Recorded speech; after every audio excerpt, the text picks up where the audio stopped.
So just when you didn't think it could get any tougher, it gets tougher. Um, Gosh, we had a good week last week. You go to Athens and win. You beat Mississippi State at home, and then you go to Alabama and you win. And then the way you celebrate is to welcome Tennessee, to Auburn Arena. Um, they have lost 3 games, and all 3 losses have been away from Thompson Bowling Arena against top 15 teams. So they've lost to Kansas, Kentucky, and LSU, beating everybody else. They're really good. It's going to have to be played out as to who the best team in the league is, whether it's LSU or Kentucky or Tennessee. I think those are clearly the top 3 teams. We've been talking about it all year long. I'd say it's probably the toughest matchup for us of the 3 top teams because of the way they defend, because of their physicality, because of the matchups. And they've got some great players. Grant Williams is a National Player of the Year semifinalist. Admiral Schofield is a finalist for the Julius Erving Award. Jordan Bone, I keep calling him Josh because the story behind the story is his older brother Josh walked on for me at Tennessee and became a scholarship player. He asked last year, or his last year or 2. And his brother was a great, obviously a really good player. He's a finalist for the Bob Cousy Award, point guard. So, what's the edge here? Can I go back to the 4-14 when we started the season at their place a year ago and ask Jared Harper? Or I might have missed something, but I didn't see you as nominalist for that Bob Cousy Award. I think Jared Harper could have been, and he wasn't. And, so there's a lot of different, Chuma Kiki's going to have to match up against another National Player of the Year nominee. Last time he did it was P.J. Washington. This time it's Grant Williams. And then Schofield's probably playing as well as anybody.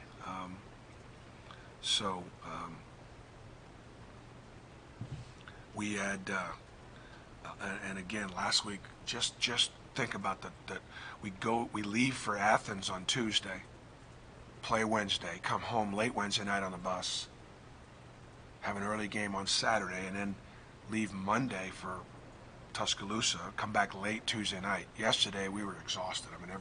The kids had the day off, but everybody was pretty tired.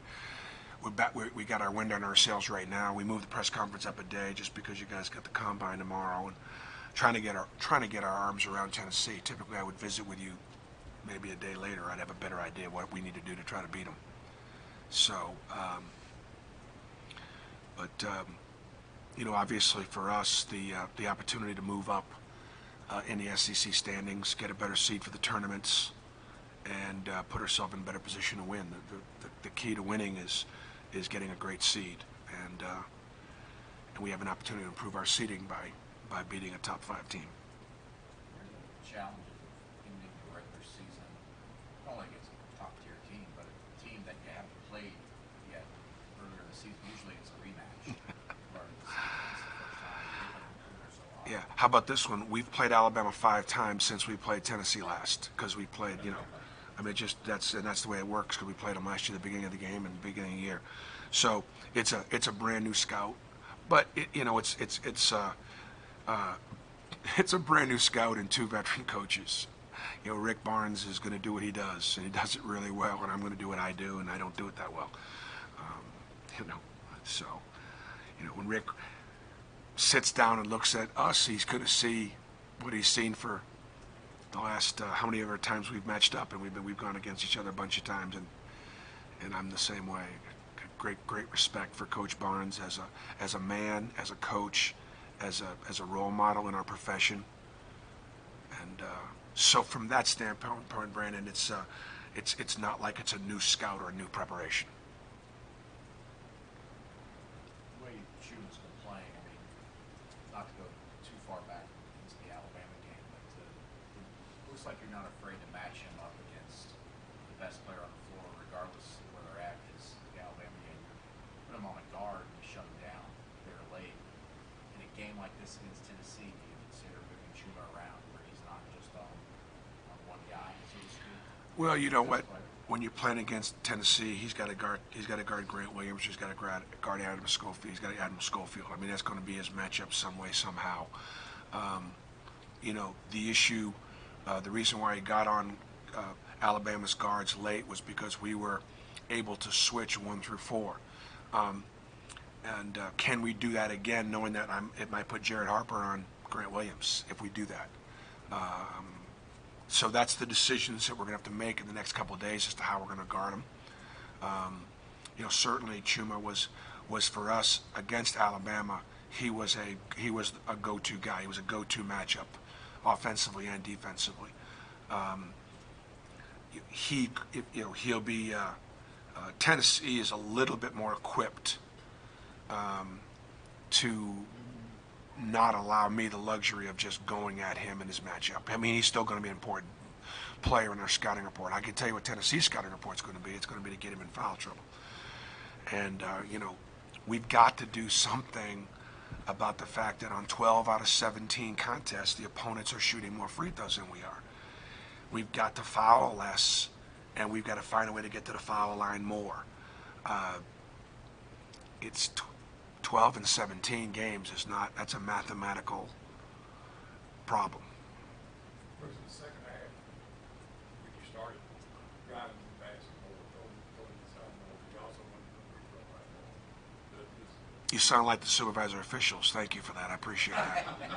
No, I mean, is your thought process, especially considering what happened there, to do that more? We'll certainly, the more 2-point baskets and the more you're able to take it to contact, the better chance you have to go to the foul line, but you still got to be able to finish through contact. And so certainly, post-up game and the drill penetration game and things along those lines give us an opportunity to be able to do that. And then again, to not foul them is extremely important. Yeah, obviously, Tennessee kind of came maybe in favor of the instant contender when Grant Williams decided to come back. Have you seen him evolve at all this season? Who's that? Grant Williams. I mean, he's been really good start to finish, from a standpoint of, his evolution as a player. Obviously, he's incredibly physical. He has got a great pinch post, top of the floor game where he's able to just drive it downhill and hard to stay in front of. He does a great job of getting behind, putting you behind him. He's got incredible swim stroke ability. And he's one of the hardest guys to officiate, too, because of the hook and hold, things like that. He's always got his hands up, and he's always managing to get tangled. He gets tangled up all the time, and he's really good at it. So I'm sure they're going to try to get Chumo Kiki tangled up and get him in foul trouble. What does it say about Chuma also that you're confident enough to go against a physical, talented player like that? Chuma's a great player, he just again he's got great ability inside and out, and there's not a matchup out there offensively or defensively where he's going to get overwhelmed.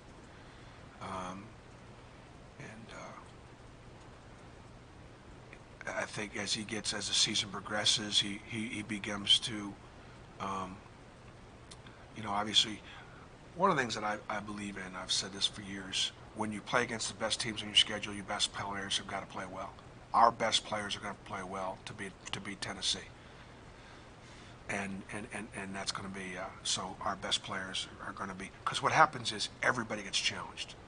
Everyone's challenged with 1 through 5. The 5 guys you get out there, everybody's challenged. When you play against a team that's in the middle of the league or the bottom half of the league, then you have 2 or 3 players that are out there challenged. And there's 2 or 3 players out there that have got a favorable matchup. There are no favorable matchups when you play a top 5 team. There are nothing but tough matchups and tough matchups coming off the bench. So therefore, your best players have got to be able to play well. Any hope that Austin Riley returns to something fresh? Yes, there is hope that Austin returns. He is still, I would say, probably doubtful for the game Saturday, but he's not out. He had a great workout yesterday, and we'll see how he is again today. Well, what makes the difference between him being able to play Saturday and No, just, obviously the inside scoring threat, the rebounding, the defense, and getting him back but Horace Spencer and Anthony McLemore they've done a great job at the position. You know, Horace's defense, his rebounding, his effort, his energy, his physicality, you know, the chemistry when he's out there on the floor. And Anthony, with his inside-outside ability, Anthony made some big plays late in the game against Alabama, some big shots. He got switched off on some bad matchups and stayed on the floor and guarded all the way to the rim. But you know, Tennessee, Kentucky, and LSU are they are one more step up from, in my opinion, from all the other really good teams in our league. So we'll have to play by far our best game this year to win, by far. Is there any concern that, you know, if he was available to play a few minutes, that maybe you don't even do that because the chemistry and the way you guys are playing right now is much worse? Yeah, if he's available for limited minutes, we'll begin to get him back. We'll get him back for limited minutes and then go from there. I mean, limited minutes should make the difference. Should not make the difference in the game. He can help us if he's out there. Good question. Could you address the seniors and what they meant to your program? Yeah.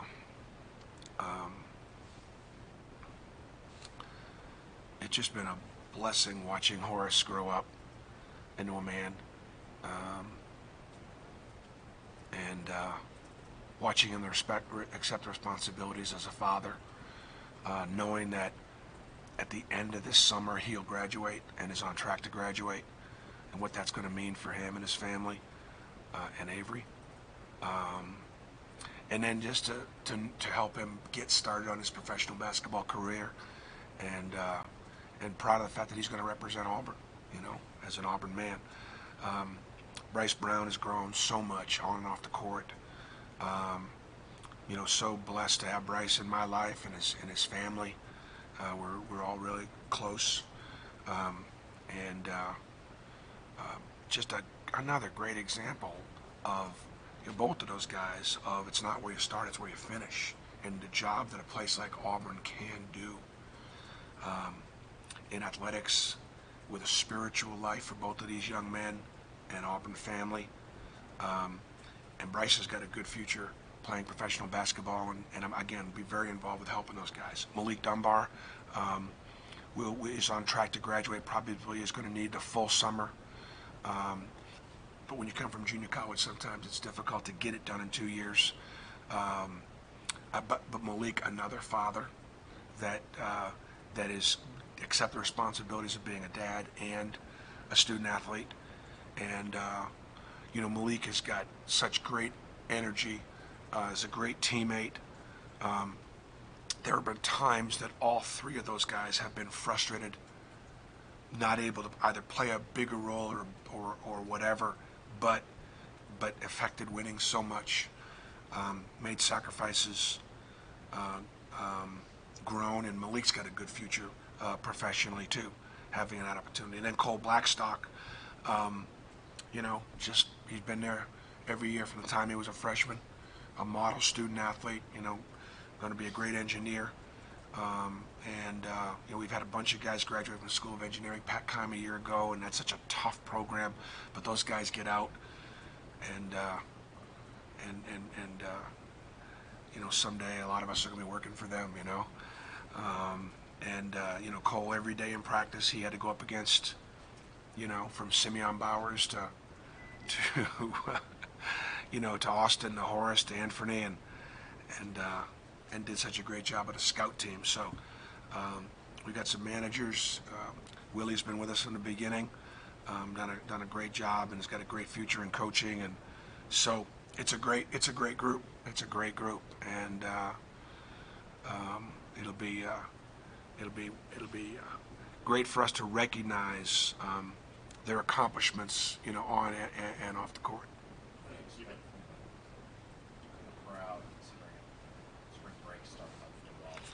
Well, one of the things that, and I really appreciate asking that question, one of the things that we're asking our students to do is to hang in there for, you know, Friday night and Saturday morning. From what I understand, the dorms aren't going to close up until right before tip. And so the idea is, you know, hang around Friday night, celebrate spring break with us on Friday night here at Auburn, get some rest, and pack the car in the morning, get out of the dorm right before the game, and come on over because we've got the best seats reserved for our students, and um, then I think that we hope our students then will come on over to the game and then head home, for spring break.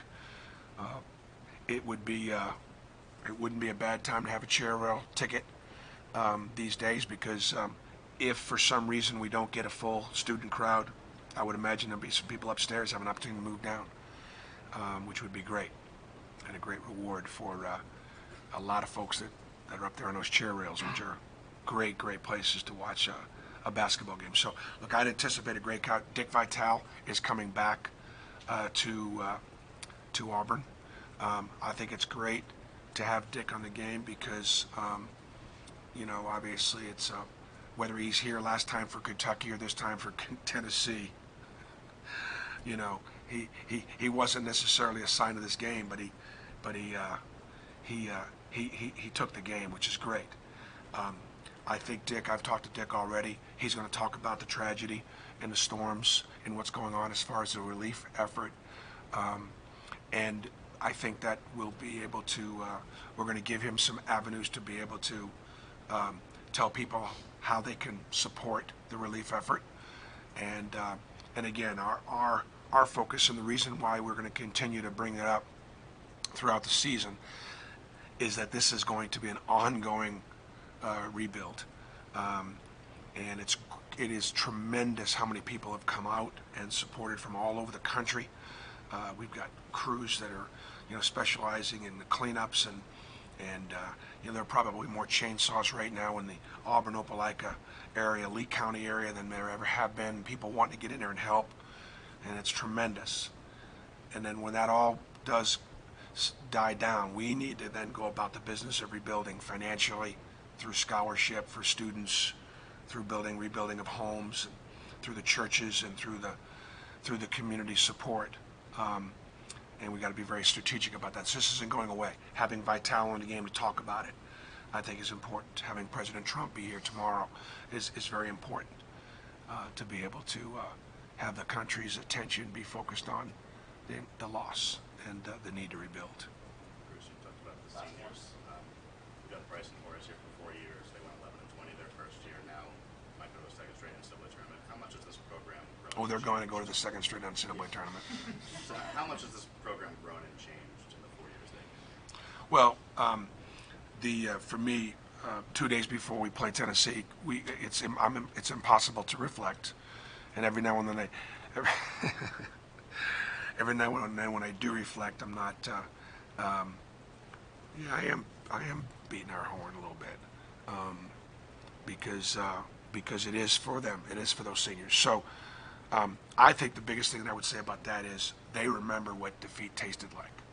They remember what beatdowns tasted like. And we've been beat down a time or two, and Tennessee come down on Saturday and beat us down too. They're that good. It hasn't happened often. It used to happen a lot.